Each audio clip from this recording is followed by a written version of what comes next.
যা কিছু বলা দরকার সেটা সে বলে। এখন এটা তো আমরা নগদ দেখি, আর মানুষের একটা ফিতরতা সৃষ্টিগত অভ্যাস হচ্ছে মানুষ নগদে যেটা পায় ওইটাকে বেশি পছন্দ করে, ওইটার প্রতি আকর্ষণটা বেশি। যেমন কোরআনের সূরা সফের মধ্যে আল্লাহ বলতেছেন যে আল্লাহ এর আগে বললেন যে ওয়াতুজাহিদুনা ফি সাবিলিল্লাহি বিআমওয়ালিকুম ওয়া আনফুসিকুম যালিকুম খায়রুল লাকুম ইন কুনতুম তা'লামুন, যে তোমরা আমার সঙ্গে এমন একটা পদ্ধতিতে ব্যবসা বাণিজ্য করো যেই ব্যবসা বাণিজ্য করার বিনিময়ে তোমাদেরকে এমন একটা মুনাফা আমি দিব, যেই মুনাফা যেই ব্যবসা করার মাধ্যমে তোমরা যেই মুনাফাটা পাইবা ওইটাই তোমাদের জন্য উত্তম হবে যদি তোমরা বুঝো। সেই ব্যবসাটার কি ব্যাখ্যা দিতে গিয়ে আল্লাহ বলতেছেন ইয়াগফির লাকুম যুনুবাকুম ওয়া ইউদখিলকুম জান্নাতিন তাজরি মিন তাহতিহাল আনহারু ওয়া মাসাকিন তাইয়্যিবাতান ফি জান্নাতি আদনিন যালিকাল ফাওজুল আযীম।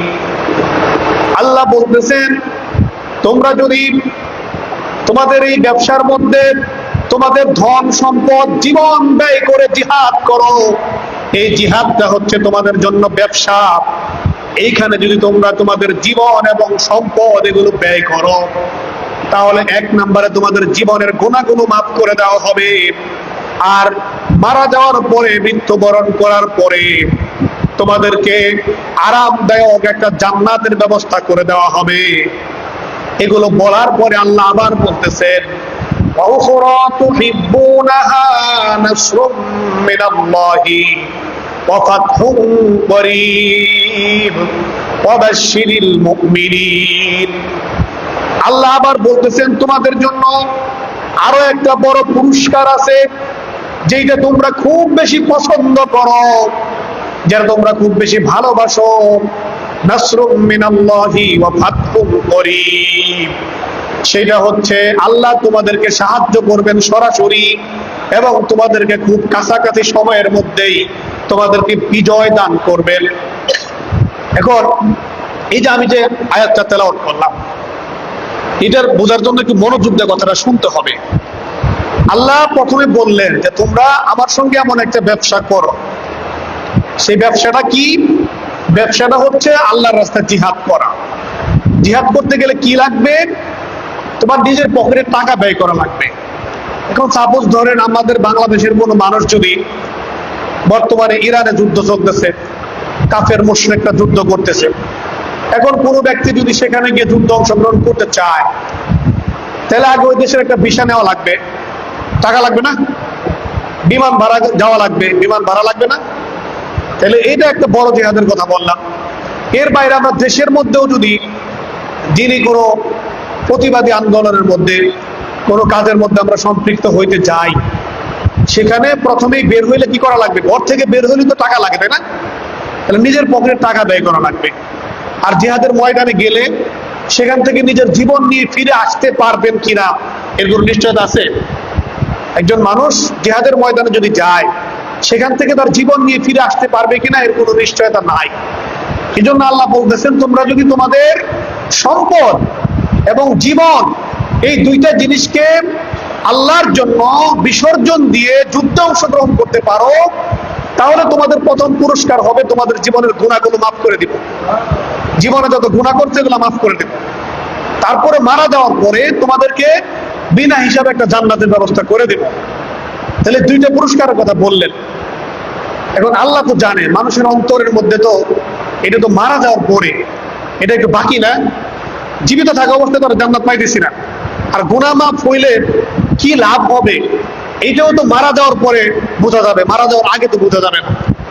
এই জন্য আল্লাহ বলতেছেন যে না ঠিক আছে এগুলো তো দিমই, এগুলো তো আমার পক্ষ থেকে দেওয়া হবেই। এরপরে তোমাদের জন্য যুদ্ধ করলে, জিহাদ করলে তোমাদের জন্য আরো একটা পুরস্কার আছে যেটা তোমরা খুব বেশি পছন্দ করো। আল্লাহ এভাবে বলতেছেন ওয়া উখরা তুহিব্বুনা, তোমাদের জন্য আরো একটা পুরস্কার আছে যেটা তোমরা খুব বেশি পছন্দ করো সেটা হচ্ছে তোমাদের জন্য বিজয় দান করা হবে। বিজয় দান করে লাভ কি? আগের দিন এটা খুব বেশি ভালো বোঝা যেত, এখনো বোঝা যাবে। এই যে ধরেন ইরান আর আমেরিকার যে যুদ্ধ চলতেছে, এখন এখানে যদি ইরান বিজয় অর্জন করে তাহলে ইরানের লাভ তো সরাসরি বোঝাই যেতেছে। ইরান বিজয় অর্জন করলে আর্থিকভাবে তারা লাভবান হবে, সামরিকভাবে তারা তাদের এই পারমাণবিক অস্ত্র বানানোর জন্য যে তাদের একটা প্রতিবন্ধকতা ছিল সেটা দূর হয়ে যাবে। রাষ্ট্রীয়ভাবে লাভবান হবে না? কি বলেন, বুঝতেছেন না কথা? লাভবান হবে না? আর যদি পরাজিত হয় তাহলে তারা যা বলবে, আমেরিকা যা বলবে সেটাই শুনতে হবে। তাদের এই যে পারমাণবিক ইউরেনিয়াম সমৃদ্ধ যা করা হয়েছে সব দিয়ে দিতে হবে। আবার এমনও হইতে পারে তারা বলতে পারে যে তোমাদের রাষ্ট্রের এখন যেভাবে তোমাদের রাষ্ট্রীয় কাঠামো যেভাবে তোমরা পরিচালনা করো এটা পরিবর্তন করতে হবে, তোমাদের নেতা, ধর্মীয় নেতা, কোনো সর্বোচ্চ নেতা থাকতে পারবে না। ক্ষতি হবে না? তাহলে বিজয় হইলে যারা বিজয় অর্জন করে তাদের নগদে কিছু লাভ হয়, আর্থিকভাবে, তারপরে সামরিকভাবে, নানানভাবে তাদের লাভ হয় বিজয় অর্জন করলে।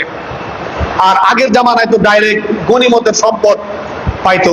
মুসলমানরা বিজয় অর্জন করলে ডাইরেক্ট যারা নাকি পরাজিত হইতো কাফের মুশরিকরা, তারা ঘোড়া রাইখা যাইতো, উট রাইখা যাইতো, রসদপত্র যা কিছু নিয়ে আসছে সব কিছু রাইখা যাইতো, এগুলো তারা